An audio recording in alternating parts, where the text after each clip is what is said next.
Welcome dear rockers, कैसे हैं दोस्तों आप सभी। तो आज हम लेकर आ चुके हैं आप सभी के लिए 2026 की Bengali language crime thriller web series, जिसका नाम ये रहा आपके सामने। तो कहानी की शुरुआत में हम आदि नाम के एक डिटेक्टिव को देखते हैं, जो कि एक रात एक कपल का एक सुनसान गली में पीछा कर रहा होता है। अब जैसे ही वो कपल क्लोज होने लग जाते हैं और आदि छिपकर उनकी वीडियो बनाने की कोशिश करता है, तो वैसे ही आदि की वाइफ का कॉल आ जाता है और इनकी बातों से हमें पता चलता है कि आदि की वाइफ आदि से डिवोर्स लेना चाह रही है। कोर्ट ने इनको 6 महीने का सेपरेशन पीरियड दिया हुआ है, इसलिए दोनों मियाँ बीवी अलग अलग रह रहे हैं दोस्तों। मगर इनकी एक छोटी सी बेटी है रूमी, जिसकी वजह से इन्हें आपस में थोड़ा कनेक्टेड रहना पड़ जाता है। और फिलहाल उसकी वाइफ ने कॉल इसीलिए किया है क्योंकि चाइल्ड सपोर्ट में जो पैसे लगने हैं वो मांग रही है। लेकिन आदि उससे थोड़ा वक्त मांगता है, कहते हुए कि मैं बहुत ही कॉम्प्लिकेटेड केस पे काम कर रहा हूँ, जैसे मुझे क्लाइंट से पैसे मिलेंगे तो मैं भेज दूंगा। और फिर वो लग जाता है वीडियो बनाने में। और फिर वो जैसे ही वीडियो बनाने के लिए घूमता है तो देखता है कि वहाँ से तो वो लोग जा चुके हैं। इसके बाद आदि जाता है दोस्तों एक आदमी के पास, जिसने उसे हायर किया हुआ है अपनी वाइफ पे नजर रखने के लिए,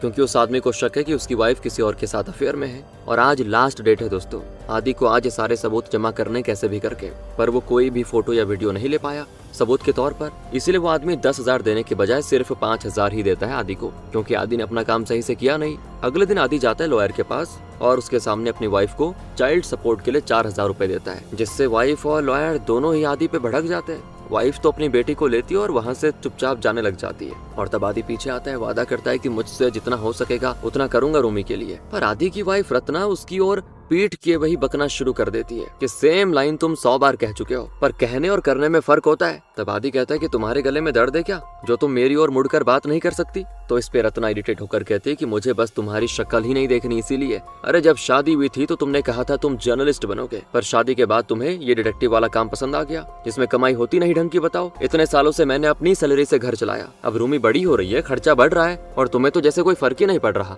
ये कहते कहते दोस्तों जैसे ही वो पीछे मुड़ती है ना, तो देखती है कि आदि तो अपनी बेटी के साथ खेलने में बिजी है। मतलब अभी तक वो उसकी बातों को सीरियसली ले ही नहीं रहा था, जिससे नाराज होकर रत्ना वहाँ से चली जाती है। इसके बाद हम एक्ट्रेस मंदाकिनी चक्रवर्ती को देखते हैं, जो कि अपनी बेटी से फोन पे बात करते हुए शूटिंग के लिए अपने घर से निकल रही थी। उसकी मेड दोस्तों उसको लिफ्ट तक छोड़ने आती है और तभी लिफ्ट अचानक से नीचे गिर जाती है, जिससे लिफ्ट में मौजूद लिफ्ट ऑपरेटर की मौत हो जाती है। अब अगले दिन की बात है दोस्तों, आदि की खटारा से ऑफिस में कॉकरोच का आतंक होता है। बिल्कुल उसी टाइम सोहिनी नाम की एक लड़की कॉल करके आदि से मिलने की कोशिश करती है किसी केस के सिलसिले में। तो आदि सोहिनी से कैफे में मिलने के लिए बोल देता है। कैफे में सोहिनी बताती है कि मेरी मॉम मंदाकिनी चक्रवर्ती फेमस एक्ट्रेस है और उनकी जान को खतरा है। उन पे अभी तक 2 बार मर्डर अटेम्प्ट हो चुके हैं। ये मामला बहुत ही कॉन्फिडेंशियल है और हम नहीं चाहते कि ये सब पब्लिक हो जाए, इसीलिए मैं आपके पास आई हूँ ताकि आप किलर का पता लगाकर हमें बता सके। आपके पापा असित मजुमदार और मेरी मॉम के हस्बैंड सुबीर चौधरी जो थे ना, वो फ्रेंड्स थे, तो मेरी मॉम ने ही मुझे आपके पास भेजा हुआ है। जिसपे आदि कहता है, हाँ मेरे डैड और मिस्टर चौधरी क्लब मेंबर्स थे। कुछ टाइम पहले मेरे डैड की मौत हो गई,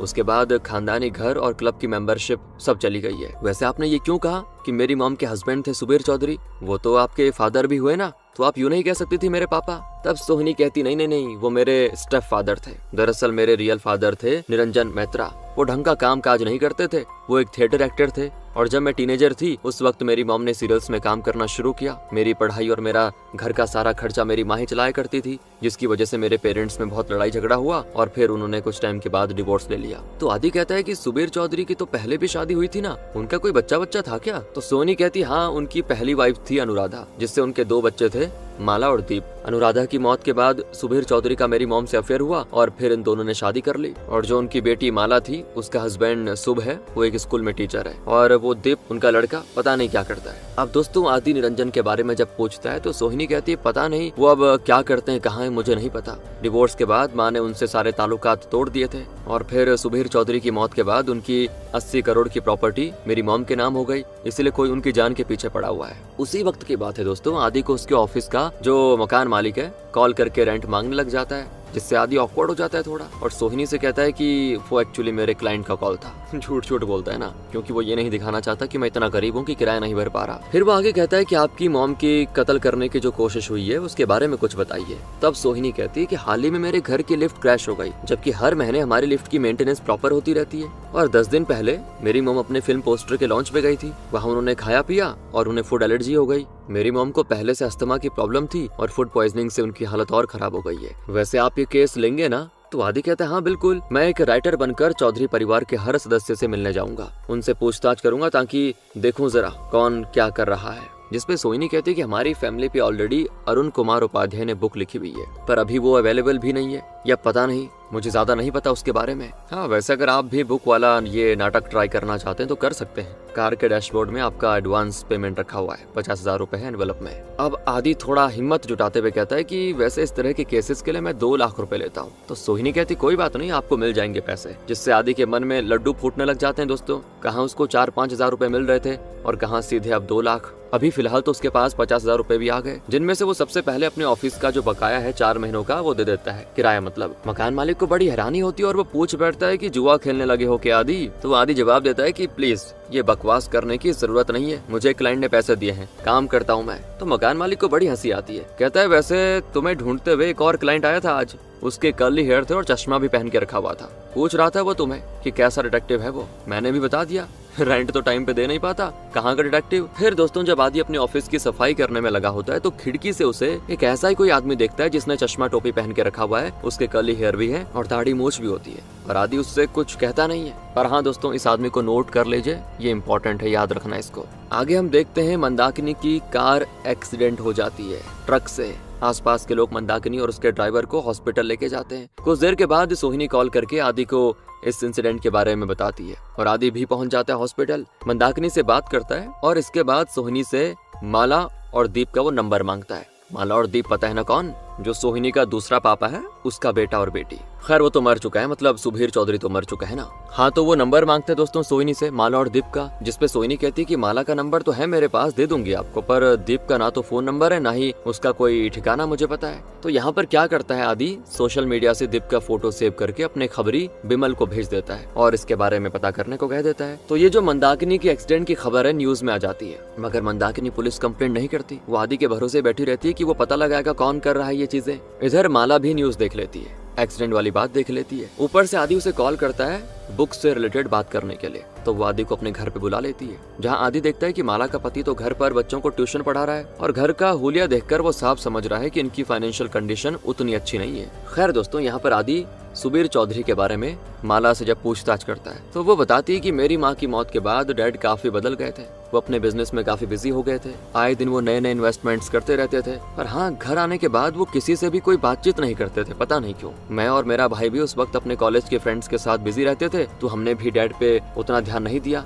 ये भी नहीं सोचा कि उन पे बीत क्या रही है या क्या है। और अपने एक न्यू प्रोडक्ट के एड शूटिंग के वक्त मेरे डैड का मिलना हुआ मंदाकिनी मेहता से, और जैसा कि सब जानते हैं उसके कुछ महीनों के बाद ही उन्होंने शादी कर ली। हालांकि मैं और मेरे भाई तो खुश नहीं थे इस चीज से। जिस दिन मेरे डैड ने मंदाकिनी से शादी करी उसी दिन मैंने वो घर छोड़ दिया, मैं शुभ के साथ चली आई और हम साथ में रहने लगे, हमने भी फिर शादी कर ली। तो आदि कहता है वैसे आपका और शुभ का पहले कुछ रिलेशन था क्या? तो वो बता देती है कि शुभ पहले मेरे टीचर हुआ करते थे। तभी वहाँ पे शुभ आ जाता है और डांट कर आदि को वहाँ से जाने को कह देता है कि निकलो। तभी आदि बताता है कि मैं तो चौधरी फैमिली पे एक बुक लिख रहा हूँ, उसी से रिलेटेड चीजें मुझे पता करनी थी तो इसीलिए आ गया। तभी शुभ कहता है कि आपको जरूर उस मंदाकिनी ने भेजा होगा, पता नहीं वो औरत मर क्यों नहीं जाती। अब शुभ के इस तरह चिल्लाने से आदि को थोड़ा सा ऑकवर्डनेस हो जाती है और वो सीधे माला से दीप के बारे में पूछने लग जाता है कि तुम्हारा भाई कहाँ पे है। तो वो तो कहती है मेरे भाई और मेरा फिलहाल तो कोई भी संबंध नहीं है, कोई कांटेक्ट नहीं है, उसका तो फोन नंबर नहीं है मेरे पास, कुछ भी नहीं है। और फिर शुभ गुस्से में कहता है कि अरे आपको समझ नहीं आता, मैं आपको अपने घर से जाने के लिए कह रहा हूँ और आप अभी भी हैं कि ढीठ बने हुए, लगता है धक्के मार के निकालना पड़ेगा आपको। तब जाकर कहीं आदि वहाँ से जाता है कि ये तो ज्यादा ही बेइज्जती हो गई। तभी उसे उसके एक फ्रेंड अभिरूप का कॉल आता है, जिसे आदि ने कहा था कि एक बुक ऑलरेडी चौधरी परिवार पे लिखी गई है, उस बुक को ढूंढो। तो उस दोस्त को यानी अभिरूप को वो किताब मिल गई है दोस्तों नेशनल लाइब्रेरी से, जो कि मिलकर वो आदि को दे देता है। अब रात की बात है, आदि के घर पर आती है सोहिनी एग्रीमेंट पेपर को लेकर, जिसमें मेंशन है कि 50,000 रुपए एडवांस पेमेंट हो चुका है और 1.5 लाख रुपए अभी देने बाकी है। एग्रीमेंट पेपर पे साइन करने के बाद वो आदि से रिक्वेस्ट करती है कि प्लीज मेरी माँ को बचा लीजिए कैसे भी करके। और सोहिनी के जाने के बाद आदि की वाइफ रत्ना वहाँ पे आती है अपनी बेटी को आदि के पास छोड़ने के लिए। दरअसल कोर्ट से इनका कुछ एग्रीमेंट बना हुआ है ना कि रूमी महीने में कुछ दिन आदि के साथ भी रह सकती है। रूमी के सो जाने के बाद दोस्तों आदि रात भर चौधरी फैमिली के बारे में स्टडी करता है उस बुक से, और अगली सुबह बिमल आदि को आकर दीप के बारे में इन्फॉर्मेशन देता है कि दीप तो शिकागो बार के सिंगर मैरी के साथ रिलेशनशिप में है और उसी के घर पे रहता है। वो नशेबाजी में डूबा हुआ है पूरा, और आजकल उसका उठना बैठना माइक नाम के एक डेंजरस आदमी के साथ चल रहा है। ये जानने के बाद आदि रात में शिकागो बार जाता है और दीप पे नजर रखता है पूरी तरह। तो दोस्तों बार में वो देखता है कि माइक और दीप के बीच पैसों को लेकर झगड़ा हो रहा है। और मैरी बीच में इंटरफेयर करती है और माइक से कहती है कि तुम पैसों के लिए इसे परेशान मत करो, मैं तुम्हारे सारे पैसे चुका दूंगी। ये कहते कहते वो दीप को अपने साथ अपने घर लेकर चली जाती है और अब आदि भी इनको फॉलो करते करते इनके घर पर पहुंच जाता है। दरवाजे पे दस्तक देने पे मैरी दरवाजा खोलती है और आदि उसको समझाता है कि मैं एक राइटर हूँ और चौधरी फैमिली की हिस्ट्री पे एक बुक लिख रहा हूँ, मुझे एक्चुअली दिलीप से कुछ बात करनी है। ये कहते कहते वो अपने वॉलेट के पैसे दिखाता है और भरी हुई वॉलेट देखकर मैरी दीप को बुला लेती है। आदि कुछ पैसे देकर मैरी को थोड़ा साइड कर देता है और फिर दारू की बोतल देकर दीप को भी राजी कर लेता है और दीप तो उसके बाद शराब पीते हुए कहता है कि मेरे डैड मेरी मॉम से बहुत ही ज्यादा प्यार करते थे, मुझे तो कभी लगता ही नहीं था कि उनकी मौत के बाद वो किसी और से शादी कर लेंगे। दोस्तों एक फ्लैशबैक में हम देखते हैं कि दीप अपने फादर की शादी वाले दिन उन्हें बहुत ही खरी खोटी सुना रहा है और लास्ट में ये भी कहता है कि एंजॉय कर लो जब तक तुम दोनों साथ हो, एक बार कोई मर गया ना फिर देखना क्या होता है। हालांकि फिर सुबीर चौधरी इस समय दीप को ऐसा कोई सीन क्रिएट करने से मना कर देता है जिससे इनके खानदान की बेइज्जती हो। कहता है बेटा फिलहाल चुप रहो। अब प्रेजेंट में दोस्तों दीप कहता है कि वो औरत बहुत ही खतरनाक है, उसने मेरे डैड को पैसों के लिए फंसाया था। मेरी डैड की मौत के बाद मुझे एक फूटी कौड़ी तक नहीं मिली, लेकिन मेरे डैड की विल के हिसाब से अगर मंदाकिनी मर जाती है तो हम तीनों भाई बहनों में सारी प्रॉपर्टी बन जाएगी। मैं तो मंदाकिनी को देखना मार कर ही रहूंगा।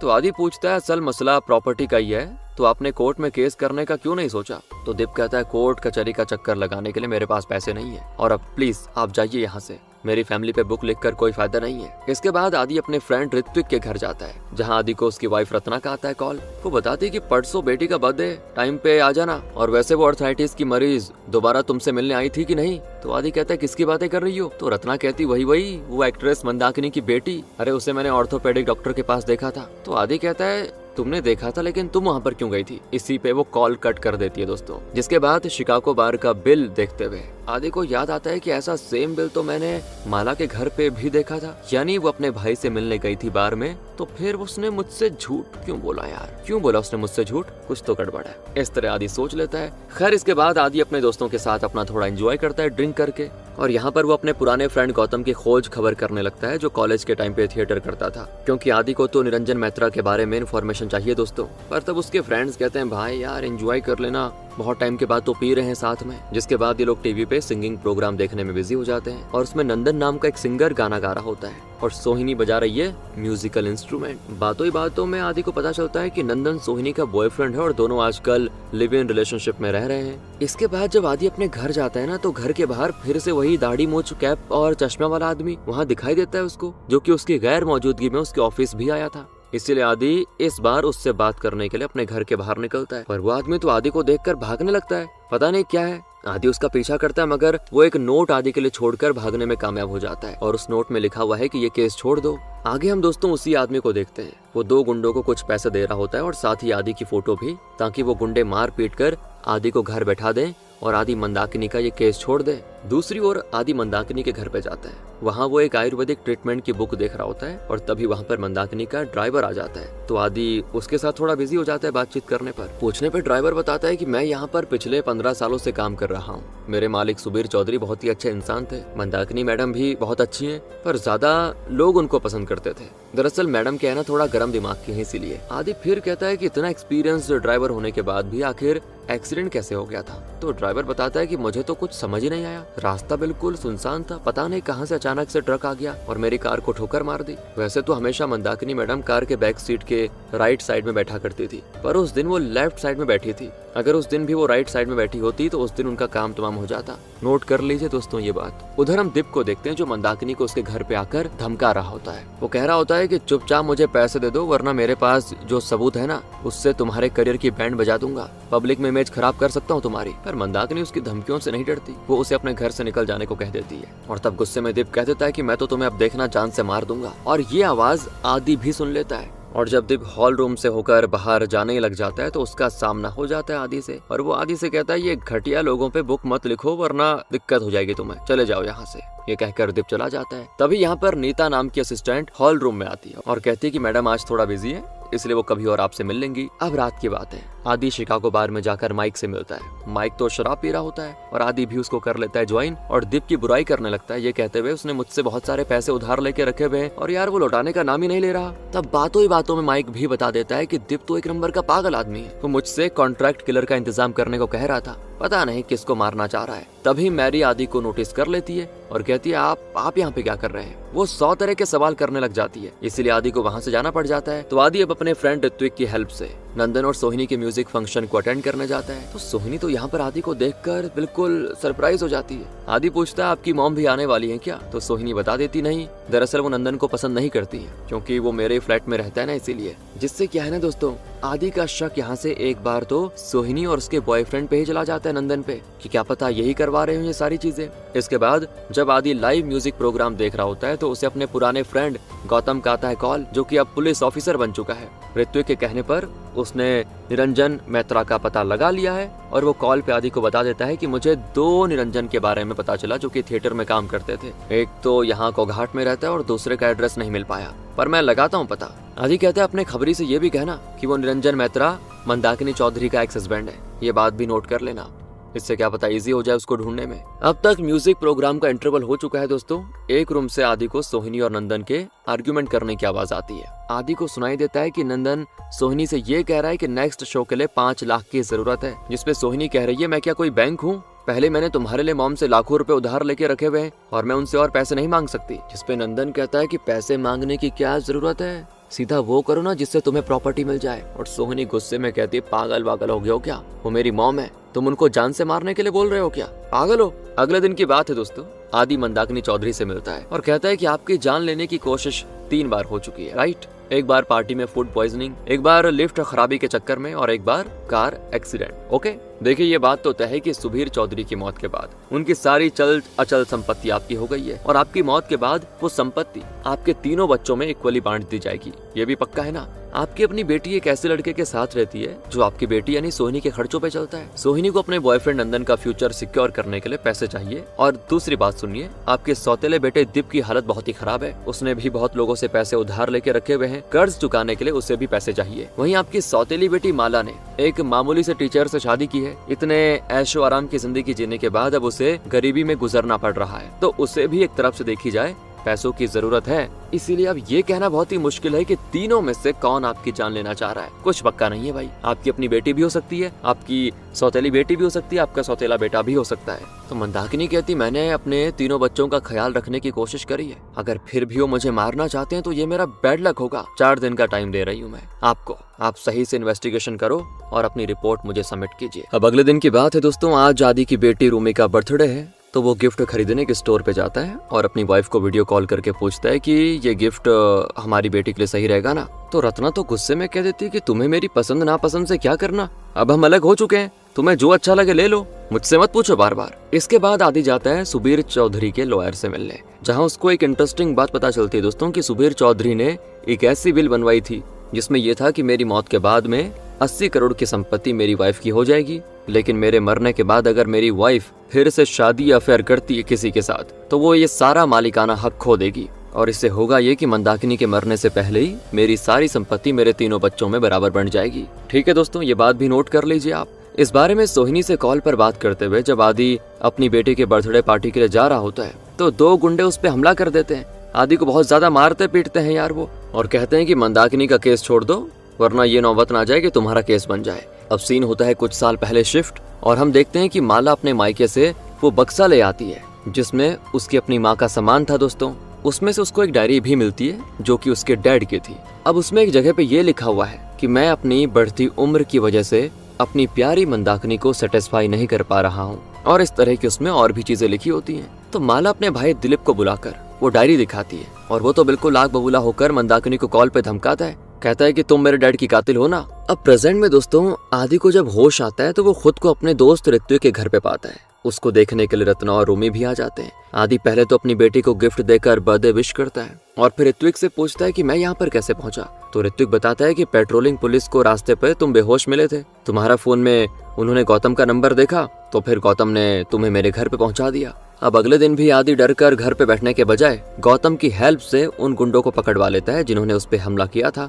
इसके बाद पुलिस की थोड़ी मार कुटाई होने के बाद गुंडा अपना मुंह खोल देते हैं और बता देते हैं कि हमें ये सब करने के लिए एक क्लाइंट ने कहा था। हालांकि हम उसको जानते नहीं पर्सनली, पर पैसे को लेकर मार कुटाई करना हमारा प्रोफेशन है। वो दोनों जो हुलिया बताते हैं पैसे देने वाले का, उससे आदि समझ जाता है कि ये वही दाढ़ी मूछ कैप और चश्मे वाला आदमी है जो मुझ पे नजर रखा हुआ है काफी टाइम से। दूसरी तरफ पुलिस को अभी तक निरंजन मैत्रा का एड्रेस भी मिल गया होता है। अब आदि उस एड्रेस पे जाता है लेकिन वहाँ पे कोई मिलता नहीं। आस पड़ोस में पूछने पे पता चलता है कि निरंजन तो महीनों महीनों तक घर नहीं आता। तभी सोहिनी कॉल करके आदि को घर बुलाती है, जहाँ मंदाकिनी चौधरी आदि को कुछ और पैसे देकर कह देती है कि ये केस यहीं पे क्लोज कर दीजिए, आप बस अपनी रिपोर्ट सबमिट कर दीजिए कि मुझे कोई मारना चाहता है, अगर आगे चलकर मुझे कुछ होता है तो उस रिपोर्ट के बिना पे मेरी लॉ फर्म एक्शन ले लेगी। मगर यहाँ पे आदि कहता है कि अभी तो केस पूरी तरह से सॉल्व हुआ ही नहीं है, मैं रिपोर्ट कैसे सबमिट कर दूं। जिस पर मंदाकिनी कहती है कि मुझे आप पे हुए हमले के बारे में पता चला और मैं नहीं चाहती कि आपको कुछ हो जाए और आपके घर वाले बेसहारा हो जाए, इसीलिए जैसे मैंने कहा वैसा कर लीजिए। फिलहाल तो मुझे कुछ काम है इसीलिए मुझे जाना पड़ेगा। अब जैसे ही वो बाहर जाने लगती है तो शुभ आकर उसे धमका देता है कि मुझे डायरी के बारे में सब पता चल गया है, अगर मुझे सही शेयर नहीं मिला तो मैं तुम्हें एक्सपोज कर दूंगा। तभी मंदाकिनी सिक्योरिटी को आवाज लगाकर खुद बाहर चली जाती है। इसके बाद आदि सोहिनी से कहता है कि ये क्या बातें हुई, अरे जब मुझे किलर का पता ही नहीं चला तो आप लोगों ने मुझे पे क्यों किया? भले ही आपने मना कर दिया केस को आगे बढ़ाने के लिए, लेकिन मैं चुप नहीं बैठने वाला। अरे मुझे जानना है कि आखिर मुझ पे हमला किसने करवाया था, ये केस मेरा पर्सनल हो गया है अब। फिर कुछ दिन गुजरते हैं दोस्तों। एक रात आदि को हम उसके एक दोस्त के साथ केस को डिस्कस करते हुए देखते हैं। आदि कहता है कि सब कुछ मेरे सामने होते हुए भी ऐसा लग रहा है जैसे मैं डॉट्स कनेक्ट नहीं कर पा रहा हूँ। अब अगले दिन दोस्तों आदि को ऑफिसर गौतम कॉल करके बताता है कि मंदाकिनी चौधरी की लाश मिली है उन्हीं की कार से, बिल्कुल जली हुई अवस्था में। अब ये सुनकर आदि तुरंत पुलिस स्टेशन जाता है, वहाँ सोहिनी भी होती है। दोनों को पता चलता है कि हाईवे से थोड़ी दूर पे मंदाकिनी चौधरी की लाश मिली है, पर लाश इतनी जली हुई है कि उसकी जान पहचान करना मुश्किल है। उसके फोन की लास्ट लोकेशन भी वहीं की शो हो रही है। ऐसा लगता है जैसे ब्रेक फेल होने से कार पेड़ से टकरा गई और कार में आग लग गई। ड्राइवर का भी कोई अता पता नहीं होता, मगर मंदाकिनी चौधरी और उनका फोन वहीं पे जलकर खाक हो गया है। अब ये है तो दोस्तों एक एक्सीडेंट, पर आदि का कहना है कि एक्सीडेंट है या खून ये तो हमें ड्राइवर रवि से मिलकर पता चलेगा। जिसपे सोहिनी कहती है कि नहीं, जब भी मॉम शहर से बाहर जाती थी तो वो अपने साथ रवि को नहीं बल्कि हरप्रीत सिंह को साथ लेके जाती थी। तो आदि हरप्रीत का एड्रेस या फोन नंबर जब मांगता है तो सोहिनी कहती है कि मैं उसको नहीं जानती, मॉम के साथ ही उसकी जान पहचान थी। और पुलिस भी सोहिनी को उसकी मॉम की लाश दिखा देती है, जो कि 90% जले होने की वजह से पहचानना बहुत मुश्किल था। वो भी जोर जोर से रोने लग जाती है तो आदि उसको संभालता है। कुछ दिनों के बाद सुबीर चौधरी के लॉयर एक मीटिंग बुलाता है, जिसमें वो सुबीर चौधरी के तीनों बच्चों को बुलाता है। हालांकि अभी तक तो दीप मीटिंग में नहीं आया। इसके अलावा आदि और mister Ghosh Indian branch of peace international NGO के हेड को बुलाया गया है। लॉयर बताता है कि कुछ दिनों पहले मंदाकिनी चौधरी ने एक रिपोर्ट सबमिट की थी, जिसमें लिखा था कि मंदाकिनी चौधरी की जान को खतरा है। जिसके बाद उन्होंने सुबीर चौधरी की विल में थोड़ी चेंजेस करवाए थे। पहले विल में था कि मंदाकिनी की मौत के बाद सारी संपत्ति तीनों बच्चों में बराबर बांट दी जाएगी, लेकिन क्योंकि मंदाकिनी की जान को खतरा था तो मंदाकिनी ने यह बदलाव करवाया कि अगर मेरी मौत नेचुरली होती है तो संपत्ति तीनों बच्चों को बराबर बांट दी जाएगी, लेकिन अगर मेरी मौत मर्डर से हो जिसको एक्सीडेंट की शक्ल दिखाई जाए तो सारी संपत्ति मेरी पीस इंटरनेशनल एनजीओ को दे दी जाए। अब ये सुनते ही माला का हस्बैंड भड़क जाता है, कहता है कि पुलिस ने बोल दिया और हम मान लेंगे कि वो मर गई है, कोई प्रूफ भी नहीं हुए, लाश मिली लेकिन जान पहचान हो नहीं रही, डीएनए टेस्ट के बिना तो मैं मानने को तैयार ही नहीं हूँ कि वो मर गई है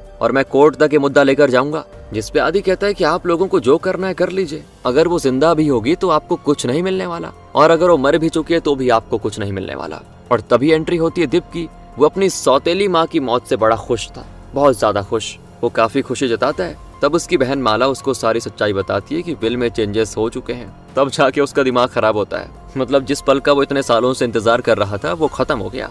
मीटिंग के बाद आदि अपने घर चला आता है और कॉल पे सोहिनी से बातचीत कर रहा होता है। वो भी अपनी मॉम की मौत से बहुत ही दुखी है बेचारी, इसीलिए आदि उसका माइंड डाइवर्ट करने के लिए उसके साथ थोड़ा नॉर्मल बातें करता है, उसकी तारीफ करता है, जैसे वो इतना सुंदर सितार बजाती है। पर आदि की अधूरी बात रत्ना सुन लेती है, जो कि किसी काम से आदि के घर पर अभी आई थी, और वो उसको टॉन्ट मारती है कि अच्छा बढ़िया है, अभी हमारा डिवोर्स फाइनल भी नहीं हुआ है और तुमने कोई दूसरी देख भी लिया, बढ़िया बढ़िया।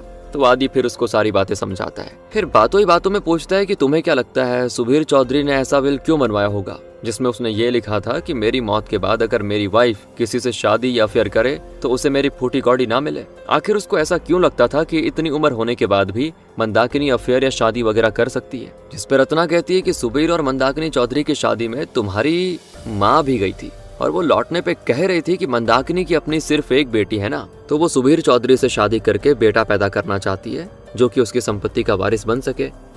ऐसा शादी में कुछ औरतें डिस्कस कर रही थी, पर देखो ज्यादा उम्र होने की वजह से उन दोनों का कोई बच्चा हो ही नहीं पाया अपना। अब ये सुनकर आदि को याद आता है कि मंदाकिनी के घर पर उसने जो आयुर्वेदिक ट्रीटमेंट की बुक देखी थी उसके राइटर थे अविनाश सेन, जिनका की एक दवाखाना भी है। इसीलिए आदि जाता है सीधा अविनाश सेन के पास और वहां जाकर उसे पता चलता है कि 2 साल पहले ही उन्होंने काम धंधा छोड़ दिया है, क्योंकि उस वक्त उनका हाथ टूट गया था और फिर बुढ़ापे की वजह से कमर में भी बहुत दर्द था।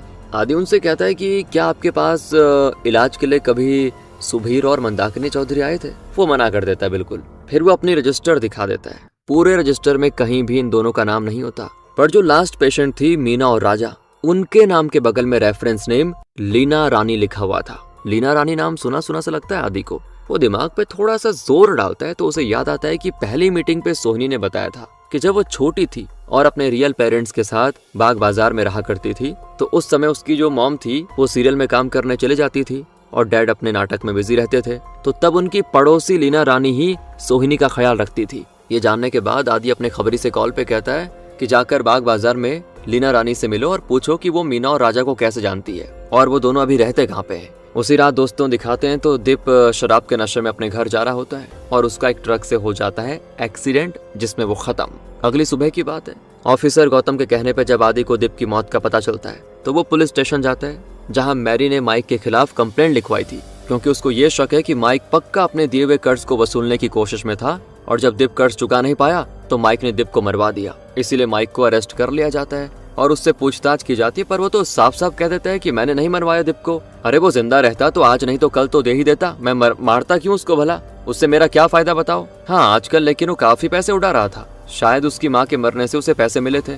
जिस पे आदि कहता है मिले थे? नहीं उसको नहीं मिला था, उसे तो फूटी कौड़ी नहीं मिली मंदाकिनी के मरने पे। तो तब माइक कहता है फिर आप लोग मैरी से पूछे ना, उसे तो सब पता होगा। इसलिए दोस्तों मैरी के घर की तलाशी ली जाती है, जिससे मैरी काफी ज्यादा परेशान हो जाती है और घर से पुलिस को कुछ चाबियां मिलती है, जिसे वो ये सोचकर रख लेते हैं कि हो सकता है इनमें से एक चाबी किसी बैंक के लॉकर की होगी। इसके बाद आदि अपने खबरी से मिलता है, जो बताता है कि मैं लीना रानी से मिलने गया था। उससे बात करके पता चला कि वो किसी मीना या राजा को नहीं जानती। हालांकि उसने ये एक्सेप्ट किया कि वो आयुर्वेदिक ट्रीटमेंट के लिए अविनाश सेन के पास गई थी और वहां से अश्वगंधेश्वरी दवाई लेकर आई थी, क्योंकि उनका बच्चा नहीं हो रहा था।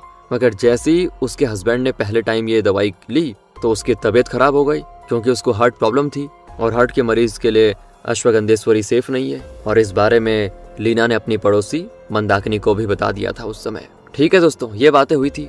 अब खबरी ये भी कहता है कि मैंने आपके कहने पे दीप और मैरी के बारे में भी छानबीन की। लोगों का कहना है कि इनके पास अचानक कहीं से बहुत अच्छे खासे पैसे आ गए, लेकिन कहां से आए कुछ पता नहीं, क्योंकि मैरी की बहन सुजैन की एक एग रोल की दुकान है, उसकी दुकान में मैरी ने हाल ही में काफी इन्वेस्टमेंट की है। इसी बीच ऑफिसर गौतम आदि को कॉल करके बता देता है कि मैरी के घर से जो चाबियां मिली थी उनमें से एक चाबी बैंक ऑफ बंगाल के लॉकर की है, पर उस लॉकर में सिर्फ एक डायरी के अलावा कुछ भी नहीं है। डायरी के कुछ पेजेस फटे हुए हैं। फिर मैरी को पुलिस स्टेशन बुलाकर आदि ऑफिसर गौतम के सामने उसे कन्फ्रंट करता है। वो बक देती है फिर कि दीप के हाथ सुबीर चौधरी की डायरी लग गई थी, जिसमें कुछ इन्फॉर्मेशन थी। दीप ने उस डायरी की काफी सारी कॉपीज बना ली थी और वो उससे मंदाकिनी चौधरी को ब्लैकमेल किया करता था। हाल ही में उसे ब्लैकमेलिंग करके 3 लाख मिले थे, पर मुझे कुछ भी पता नहीं है उस डायरी में क्या लिखा हुआ है या फिर ओरिजिनल डायरी कहाँ है, मुझे नहीं पता। अब मैरी के जाने के बाद आदि सुबीर चौधरी की डायरी की कॉपी को रीड करता है, जिसमें लिखा है कि मंदाकिनी बहुत ही क्रूर है, वो मेरी मर्दांगी पे डेली सवाल उठाती है। और इसी के साथ दोस्तों सीन जाता है फ्लैशबैक में,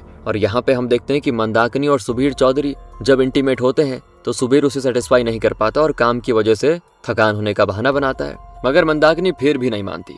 वो उसे खूब सुनाती कि तुम तो खत्म हो, जिससे सुबीर बड़ा दुखी हो जाता है। कुछ दिनों के बाद मंदाकिनी पुड़िया में कोई दवाई ले आती है, जो शायद कुछ मर्दाना ताकत बढ़ाने के लिए है, और कहती है इसको डेली खाना। अब आगे उस डायरी में ये भी लिखा हुआ है सुबीर ने कि मुझे अश्वगंधेश्वरी कंज्यूम करने से बहुत ही अजीब लगने लग गया था। दिन भर थका थका सा लगता था, सांस चढ़ना बंद हो जाता था, कभी कभी मतलब घबराहट होती थी। पर मंदाकिनी को एक बेटा चाहिए, जिसके लिए मुझको ये दवा खानी पड़ती थी। अब ये सारी चीजें पढ़कर डायरी में आदि को लगता है कि कहीं इसी वजह से तो दीप मंदाकिनी को ब्लैकमेल तो नहीं कर रहा, या कहीं कोई और बात है। पता नहीं दोस्तों, आगे पता चलेगा। अगले दिन की बात है, सोहिनी आदि को बुलाती है कैफे में। वहाँ वो कहती है कि नंदन पुणे शिफ्ट हो रहा है, वहाँ की एक कंपनी में वो जॉब करेगा और आश्रम में वो गाना जारी रखेगा। सब कुछ बहुत तेजी से बदल रहा है। पहले मॉम की कार एक्सीडेंट में मौत, फिर अचानक दीप की मौत, अब नंदन का साथ छोड़ना। मैं आगे आपकी कोई हेल्प भी नहीं कर पाऊंगी क्योंकि मुझे एक स्कॉलरशिप मिल गई है। मैं अगले महीने पढ़ाई के लिए अमेरिका चले जाऊंगी। अब आदि यहाँ सोहिनी को कांग्रेचुलेशन बोलता है, कहता है कि मैं तो ये केस सॉल्व करके ही रहूंगा चाहे कुछ भी हो जाए। अब इसी रात की बात है दोस्तों, बारिश वाली रात में कोई रेनकोट पहनकर एक कॉटेज में आता है और एक मिडिल एज मुस्लिम कपल को शूट करके मार देता है। अगले दिन पुलिस आती है और शॉक्ड वो आदि को भी बुलाते हैं और वो देखता है कि नकाब पहने हुए मंदाकिनी की लाश पड़ी है। मंदाकिनी तो पहले कार एक्सीडेंट में मर गई थी, ये दोबारा उसकी मौत कैसे हो सकती है यार? और ये दाढ़ी वाला आदमी उसके साथ कौन था? फिर फॉरेंसिक की टीम जब चेक करती है तो उसकी दाढ़ी भी नकली निकलती है। ये कॉटेज रेंट पे दिया गया था। लैंडलॉर्ड से फिर पूछताछ की जाती है। वो कहता है कि लेडी हमेशा नकाब पहने हुए ही रहती थी, इसलिए मैं पहचान नहीं पाया कि वो मंदाकिनी चौधरी है। इन्होंने फेक आईडी कार्ड रखे हुए थे शायद, और एक हफ्ते पहले कॉटेज बुक किया था। अभी तक तो पुलिस ने सोहिनी को भी इन्फॉर्म कर दिया था। वो आती है और अपनी मॉम की लाश को देखकर इस बार तो अलग ही तरह से रोती है। उसे समझ नहीं आता कि आखिर मेरी मॉम अपनी ही मौत का नाटक क्यों कर रही थी, और अब असल में जब उनकी मौत हो गई है तो कैसे हुई। वो इतना ज्यादा इमोशनल हो जाती है कि दूसरी लाश किसकी है एक बार देखती भी नहीं और रोते रोते वहां से चली जाती है। तो रूम की तलाशी लेने पर दोस्तों पुलिस वालों को मिलता है हरप्रीत का ड्राइविंग लाइसेंस, जिससे समझ आ जाता है कि ये जो दूसरा आदमी की लाश है वो पक्का हरप्रीत की रही होगी, जो कि ड्राइवर था मंदाकिनी चौधरी का, वो भी स्पेशल वाला, जिसके बारे में मंदाकिनी के अलावा किसी और को कुछ पता नहीं था। तो आखिर हरप्रीत यहाँ अपना होलिया बदल कर क्यों रह रहा था मंदाकिनी के साथ में? इसके अलावा एक डब्बा भी मिलता है कॉटेज से, जिसमें और भी एक नकली दाढ़ी मूंछ है। मुस्लिम के गेटअप के लिए हरप्रीत को सिर्फ नकली दाढ़ी चाहिए थी, तो फिर उसने अपने पास में नकली मूंछ क्यों रखी हुई थी? ये सवाल आदि के दिमाग में घूम जाता है। वो ये बात ऑफिसर गौतम से डिस्कस करता है कि ऐसा कैसे हो गया। गौतम कहता है क्या पता ड्राइवर हरप्रीत भी कोई एक्टिंग का काम करता हो। तो अब इससे आदि को सोहिनी की बात याद आती है, जिसमें उसने ये कहा था कि मेरे real father Niranjan Maitra theatre किया करते थे।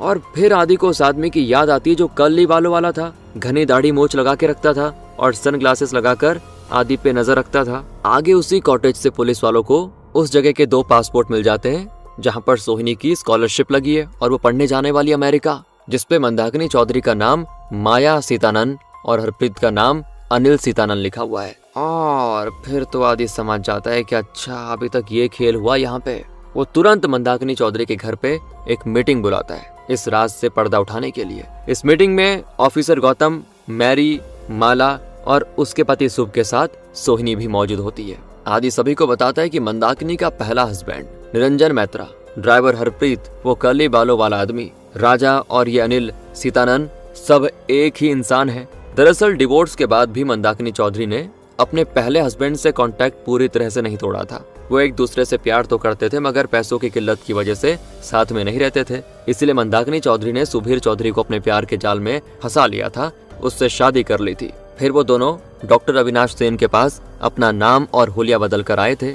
वो मीना और राजा बनकर आयुर्वेदिक डॉक्टर अविनाश सेन के पास गए और राजा ने वहाँ बताया कि मर्दाना कमजोरी की वजह से मैं बाप नहीं बन पा रहा हूँ। तो डॉक्टर ने उसको अश्वगंधेश्वरी दिया। ये बहुत ही स्ट्रॉन्ग दवाई थी जिसे कि मंदाकिनी ने सुबीर चौधरी को लेने पे मजबूर कर दिया था, ये जानते हुए भी कि सुबीर चौधरी को हार्ट की प्रॉब्लम है पहले से ही मतलब। तो ऐसे में ये चीजें कंज्यूम करने की वजह से हार्ट अटैक का खतरा बढ़ सकता है। धीरे धीरे हुआ यही, इस दवाई ने अपना काम शुरू कर दिया और 2 साल पहले सुबीर चौधरी हार्ट अटैक की वजह से मर गया। मंदाकिनी चौधरी को लगा कि एक बार सुबीर चौधरी मर जाएगा तो सारी संपत्ति उसकी हो जाएगी और वो वापस अपने पहले हस्बैंड के साथ लाइफ एंजॉय करेगी। मगर बाद में उनको सुबीर चौधरी की शर्त का पता चला, जो कि उसने अपनी विल में लिखी थी कि अगर मेरे मरने के बाद मेरी वाइफ किसी दूसरे के साथ अफेयर करेगी, उससे शादी करेगी, तो मेरी जो भी जमीन वगैरह सब होगा वो उसको नहीं मिलेगा। तब निरंजन ने हरप्रीत बनकर मंदाकिनी से मिलना जुलना जारी रखा कि किसी को उस पर शक ना हो, पर वो अपनी पूरी जिंदगी ऐसे छिप छिप कर नहीं गुजार सकते थे। इसलिए उन्होंने मिलकर प्लान बनाया बढ़िया वाला। मंदाकिनी ने अपनी मौत का झूठा नाटक रचना शुरू किया। पहले तो उसने खुद पे 1-2 हमले करवाए, फिर सोही से कहकर मुझे हायर करवाया। मुझे मतलब ये बात आदि बता रहा है तो वो इसलिए कह रहा है मुझे हायर करवाया, ताकि मैं सुबीर चौधरी के लॉयर को ये रिपोर्ट बनाकर दे दूं कि हाँ सच में मंदाकिनी की जान को खतरा है और उन्होंने तो मुझ पे भी हमला करवाया। ये बात आदि कहता है दोस्तों, ताकि सब कुछ रियल लगे। और मुझे ये केस छोड़ने पे फिर मना कर दिया था, लेकिन मैं नहीं छोड़ता। तो फिर मंदाकिनी ने मुझे फेक कंसर्न दिखाया कि अरे तुम्हारा परिवार है, बच्चे हैं, उनको दिक्कत हो जाएगी, तुम्हें कुछ हो गया तो। मंदाकिनी ने मुझे बोला कि तुम मेरी उस विल में चेंज कर दो, और वो रिपोर्ट उन्होंने सुबीर चौधरी के लॉयर को सबमिट कराकर विल में चेंजेस कराए कि अगर मेरी नॉर्मल मौत होती है तो सारी संपत्ति 3 बच्चों में बांट दी जाएगी, और अगर मेरी मौत एक्सीडेंट या अननेचुरल होती है तो सारी संपत्ति पीस इंटरनेशनल एनजीओ को दे दी जाए। फिर दोस्तों मंदाकिनी ने अपनी मौत का नाटक रचा। उसने पहले से मरी हुई एक औरत की लाश का जुगाड़ किया, हाईवे के पास वाले जंगल में अपनी कार के ब्रेक फेल होने से कार पेड़ से टकरवाई। कार ब्लास्ट होने की वजह दिखाई, जिसमें उस औरत की लाश इतनी बुरी तरह जल गई कोई पहचान ही नहीं पाया। दुनिया को लगा मंदाकिनी चौधरी नहीं रही, पर वो एक मुस्लिम महिला के गेटअप में उस कॉटेज में निरंजन के साथ रहने लग गई। जल्द ही उनकी फ्लाइट थी मॉरिटियस के लिए, क्योंकि पीस इंटरनेशनल एनजीओ कोई रियल एनजीओ नहीं, बल्कि उसे भी मंदाकिनी चौधरी और निरंजन मैत्रा ने सिर्फ इसलिए बनाया ताकि वो सुबीर चौधरी की सारी संपत्ति उस एनजीओ की आड़ में खुद यूज कर पाए। उस एनजीओ के ओनर अनिल सीतानन और माया सीतानन कोई रियल आदमी नहीं, बल्कि वो मंदाकिनी और निरंजन ही थे। और रही बात दीप की मौत की, तो दीप मंदाकिनी चौधरी को ब्लैकमेल किया करता था डायरी में लिखे चीजों की वजह से, इसीलिए मंदाकिनी ने उसे भी साइड करवा दिया कि कोई मुसीबत ही ना खड़ी रहे। अब माला ये सारी चीजें सुनकर कहती है, फिर मंदाकिनी और निरंजन को किसने मारा? तो आदि कहता है, उन्हें मारने वाले का फोन नंबर है मेरे पास और वो खूनी अभी हमारे साथ मौजूद है, मैं अभी कॉल करता हूँ। और इतना सुनते ही मैरी उठ खड़ी होती और कहती कि हाँ, मैंने ही मारा मंदाकिनी चौधरी और निरंजन को, क्योंकि मैं दीप की मौत का बदला लेना चाहती थी। मैं और दीप दोनों एक दूसरे से बहुत ही प्यार करते थे। मैं एक बार में काम किया करती थी, मगर फिर भी दीप मेरी बहुत रिस्पेक्ट करता था। वो मुझसे अपनी सारी बातें शेयर करता था। उसकी मौत के बाद मैं बिल्कुल अकेली पड़ गई थी, इसलिए उसके जो कातिल थे मैंने मार डाला। मैरी का कन्फेशन सुनते ही उसे अरेस्ट कर लिया जाता है और अब ये केस पूरी तरह से सॉल्व हो गया। सुबीर चौधरी की संपत्ति अब सिर्फ सोहिनी और माला को मिल जाती है। वहीं आदि इस केस को सॉल्व करने की वजह से मीडिया में आ गया था। अब उसके पास अलग अलग तरह के केसेस सॉल्व करने के ऑफर हो जाते हैं, जिससे उसकी पर्सनल लाइफ भी वहां से अच्छी हो जाती है। क्योंकि रत्ना और आदि अब एक दूसरे से प्यार करने लग गए हैं, वो अपनी शादी को दूसरा मौका देते हैं। इसी के साथ ये कहानी खत्म होती है। और मुझे पता है वो पासपोर्ट की वजह से आपका शक सोहिनी पे भी गया होगा, तो वो बस ऐसे ही था, सस्पेंस बनाने के लिए। मिलते हैं अगली वीडियो में, ध्यान रखेगा अपना। Thanks for watching.